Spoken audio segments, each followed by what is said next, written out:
मुंबई महापालिका द्वारा आज एक बड़ा फैसला सुनाया गया है जिसमें मुंबई के 7 प्रमुख जंबो सेंटर्स को जो है वैक्सीन केंद्र में तब्दील किया जाएगा। इस पर बात करने के लिए हमारे साथ बीएमसी के अतिरिक्त आयुक्त सुरेश ककानी जी हैं, हम उनसे बात करते हैं। सर, बीएमसी द्वारा आज एक बड़ा फैसला लिया गया है, 7 जंबो सेंटर्स जो हैं हमारे, उनको वैक्सीन सेंटर में तब्दील किया जाएगा। किस तरीके से बीएमसी इसके लिए तैयार हो रही है?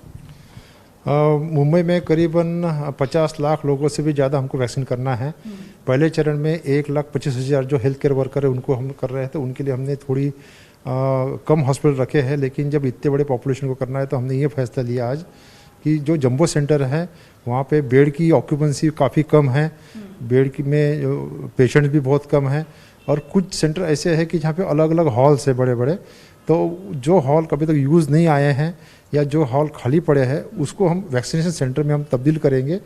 हर सेंटर में करीबन 15 यूनिट रहेंगे, 15 वैक्सीनेशन देने वाली टीमें तैनात रहेगी, ऑब्जर्वेशन रूम रहेगा और वेटिंग रूम भी रहेगा, और वहाँ पे हमारे पास डॉक्टर्स की और वो भी कोई कमी नहीं है, नर्सेस की कमी नहीं है, और उसके साथ में हर सेंटर में हमने आईसीयू फैसिलिटी भी बना रखी है ताकि इन केस किसी को अगर तकलीफ हो, रिएक्शन अगर आती है तो उसको तुरंत इलाज करने का, बिना विलंब से इलाज करने का हमको समय मिल जाएगा।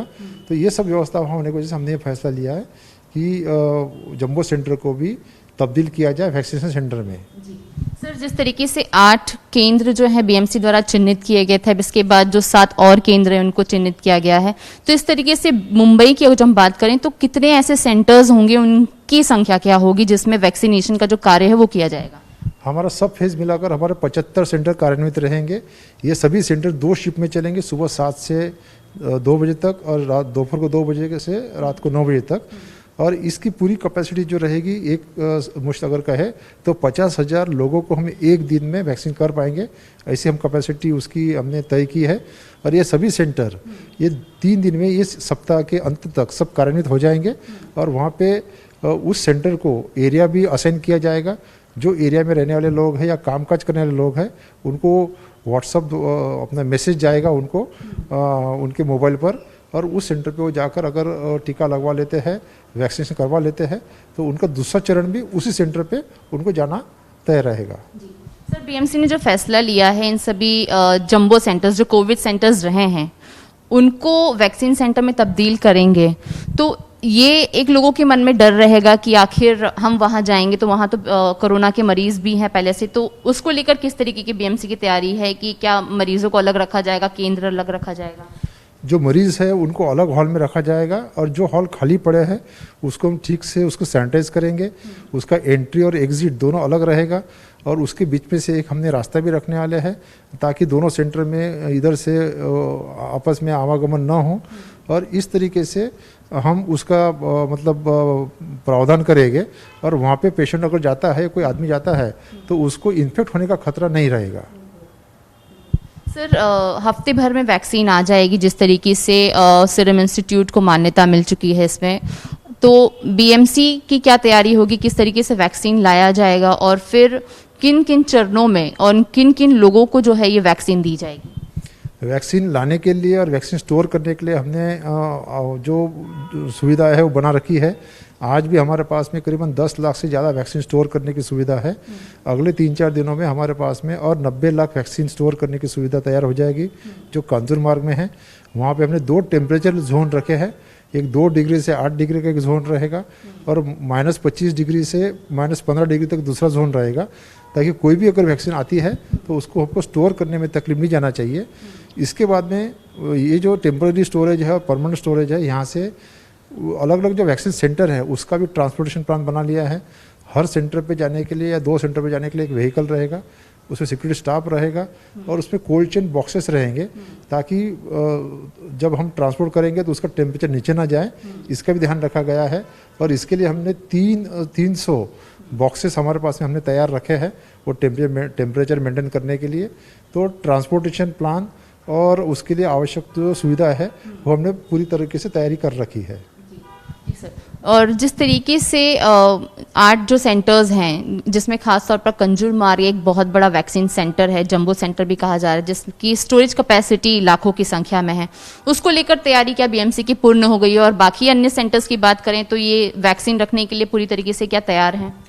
बाकी अन्य सेंटर तो आज भी तैयार है हमारे पास में। आज भी अगर 10 लाख वैक्सीन हमारे पास आते हैं तो 10 लाख हम स्टोर करने की हमारी कैपेसिटी है। कांजूर मार्ग इस सप्ताह के अंत तक वो पूरा तैयार हो जाएगा और उसकी कैपेसिटी 90 लाख वैक्सीन स्टोर करने की रहेगी। सर, बीएमसी के लिए सबसे बड़ी चुनौती होगी जब वैक्सीन आती है, क्योंकि वैक्सीन को लेकर तरह तरह के भ्रम जो है अभी पैदा किए जा रहे हैं। चुनौती ये होगी कि जब लोग आते हैं वैक्सीन लगवाते हैं तो उसके बाद अगर जो पहले ट्रायल की वैक्सीन लग चुकी है, दूसरे ट्रायल की जो वैक्सीन है वो देखा गया है कि पहले चरण में ही पेशेंट्स जो हैं या तो आइडेंटिफाई नहीं किए जाते हैं या तो फिर वो दूसरे वैक्सीन के डर से नहीं आ पाएंगे। तो इसको लेकर बीएमसी कितनी तैयार रहेगी? इस पे हमने आईटी बेस किया है। जैसा कि मैंने कहा कि पहले चरण में हेल्थ केयर वर्कर है तो हेल्थ केयर वर्कर के कोई नंबर गलत ना हो, उसका नाम गलत ना हो, इसलिए जिस हॉस्पिटल ने या जिस व्यक्ति ने हमको वो नाम दिया है उसको हमने वेरीफाई करने के लिए भेजा है और वो वेरीफाई करने के बाद में उनका भी अपलोड हो जाएगा, उनका भी डाटा करेक्शन हो जाएगा। जिसको वैक्सीन देना है उसके मोबाइल पे मैसेज जाएगा, उसको कहाँ जाना है, कब जाना है, कितने बजे पहुँचना है, ये तय रहेगा। वो वैक्सीन लेने के बाद में उस पर दर्ज हो जाएगा कि आपने कौन सा वैक्सीन लिया है, कब लिया है और अगला वैक्सीन कब ड्यू है, ये भी उस पर आ जाएगा।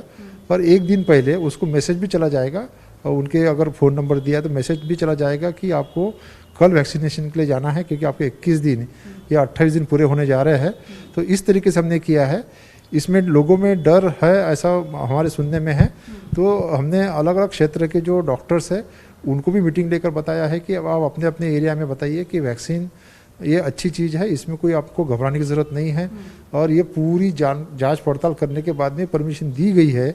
और इसके साथ ही अगर आपको वैक्सीन लेने के बाद में कुछ तकलीफ होती है या आपको ऐसा महसूस होता है कि मुझे कुछ हो रहा है तो हमने वहाँ पे आईसीयू सेंटर और वहाँ पे जनरल वार्ड में भी हमने बेड आरक्षित कर रखे हैं ताकि ऐसे मरीजों पर इलाज कर सके।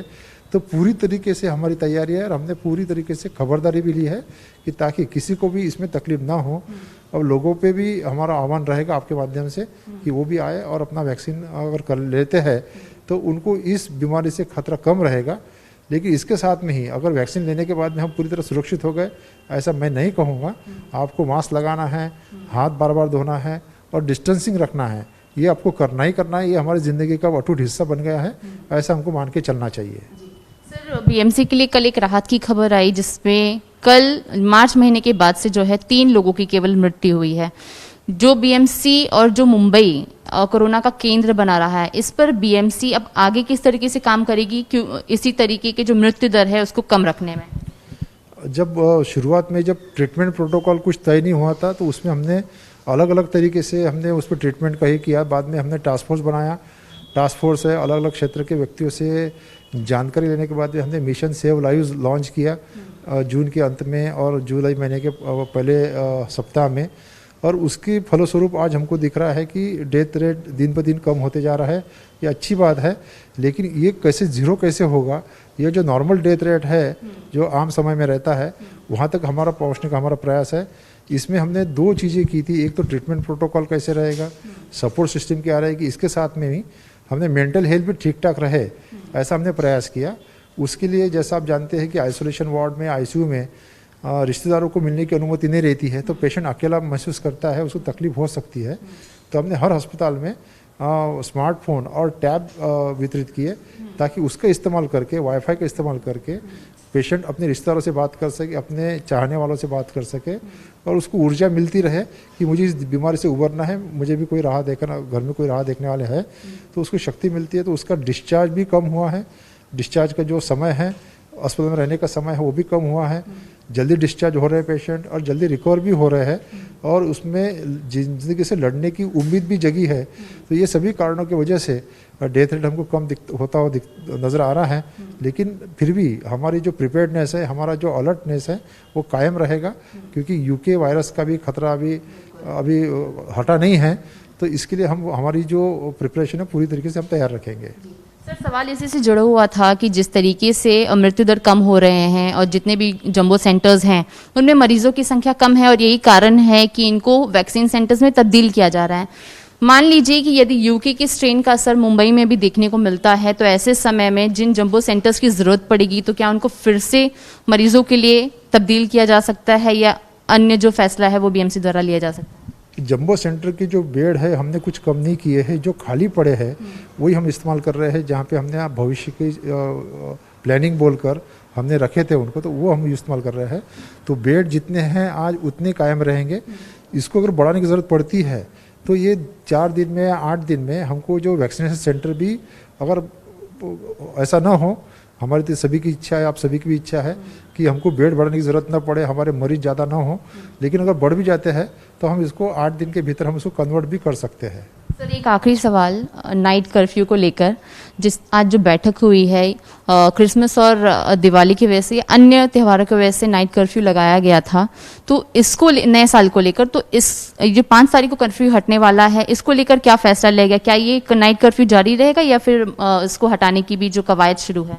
नहीं, हमारा प्रयास ये है कि हर कोई व्यक्ति उतने रिस्पॉन्सिबली बिहेव करे, ताकि जो सोशल डिस्टेंसिंग है, मास्क लगाना है, और कहीं कहीं हमको ये देखा गया था कि मास्क लगाते नहीं हैं, सोशल डिस्टेंसिंग मेंटेन नहीं होता है, तो हमने नाइट कर्फ्यू लगाया था। लेकिन इसमें भी निश्चित रूप से ढील दी जाएगी आने वाले समय में, यह भी तय है। जी, बिल्कुल। तो आप सुन रहे थे सुरेश ककानी जी को, जिनका साफ तौर पर कहना है कि बीएमसी द्वारा युद्ध स्तर पर तैयारी शुरू कर दी गई है। 45 से अधिक वैक्सीन केंद्र जो है वो चिन्हित कर दिए गए हैं। जब वैक्सीन आएगी, वैक्सीन लगाने की प्रक्रिया जो है वो 24 घंटे में शुरू कर दी जाएगी और इस पे युद्ध स्तर पर लोगों को वैक्सीन लगाने का कार्य किया जाएगा। वही बात अगर जो हम नाइट कर्फ्यू की करें तो आने वाले समय में हो सकता है कि नाइट कर्फ्यू को हटाने पर अहम फैसला सुनाया जा सकता है, यदि लोग सभी नियमों का पालन करते हुए, अपने स्वास्थ्य की चिंता करते हुए नियमों का पालन करें। कैमरा पर्सन विपुल राज के साथ रेणु चौधरी, एबीपी न्यूज, मुंबई।